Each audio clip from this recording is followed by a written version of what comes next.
मैं आपके लिए एक कंप्लीट रोड मैप लाया हूँ जिसे अगर आप अगले 6 महीने तक फॉलो करते हो तो आप ईयर के एंड तक प्रॉफिटेबल रहोगे। बस जो मैं आगे आपको बताने वाला हूँ उसे आपको डिसिप्लिन के साथ अगले 6 महीने तक फॉलो करना है। तो चलिए वीडियो को शुरू करते हैं।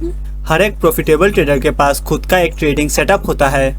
और क्या आपको पता है 90% ट्रेडर के पास कोई भी ट्रेडिंग सेटअप नहीं होता। वो रैंडमली कहीं पे भी बाई या फिर सेल करते हैं। अब ऐसा नहीं है कि उन्हें प्रॉफिट नहीं होता, but at the end of the month वो एक बड़े लॉस में रहते हैं। मैंने पिछले महीने स्टॉप लॉस हंटिंग स्ट्रेटेजी के मदद से ऑलमोस्ट 80,000 का प्रॉफिट किया था। अगर आपके पास कोई अपना ट्रेडिंग सेटअप नहीं है, मैंने इस वीडियो में अपना खुद का ट्रेडिंग सेटअप शेयर किया हूँ, आप उसे इस्तेमाल कर सकते हैं। डिस्क्रिप्शन में लिंक डाल दूंगा। और हाँ, वो बस अगले 100 लोगों के लिए ही होगा, फिर मैं लिंक को हटा दूंगा। अब आपके पास भी सेटअप है। अब आपको उस सेटअप को अगले 3 महीने तक बैक टेस्ट करना है और फिर अगले 2 महीने तक उस सेटअप पे पेपर ट्रेड करना है, क्योंकि ट्रेडिंग में 80% साइकोलॉजी होता है। और अगले 5 महीने तक आपको अपने साइकोलॉजी को स्ट्रॉन्ग करना है और फिर लास्ट मंथ में आपको रियल मनी से ट्रेडिंग करना है। अब अगर आप ये सोच रहे हो कि एक सेटअप आपको लॉन्ग टर्म तक प्रॉफिटेबल बनाए रख सकता है, तो आप गलत सोच रहे हो। अगर सिर्फ एक सेटअप आपको प्रॉफिटेबल बना सकता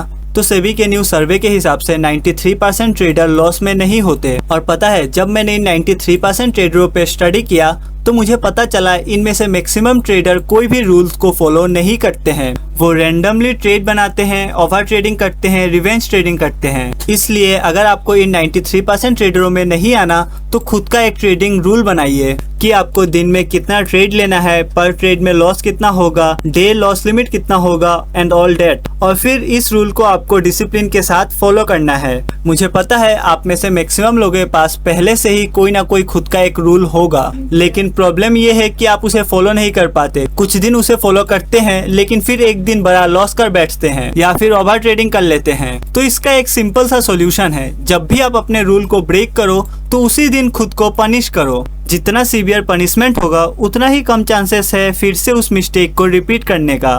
बाकी मुझे मार्क डगलस सर का बुक द डिसिप्लिन ट्रेडर ने काफी मदद किया था, आप उसे एक बार ट्राई कर सकते हैं। मैंने आपको कंप्लीट रोड मैप दे दिया है। अगर आपको वीडियो पसंद आया हो तो चैनल को सब्सक्राइब कर देना।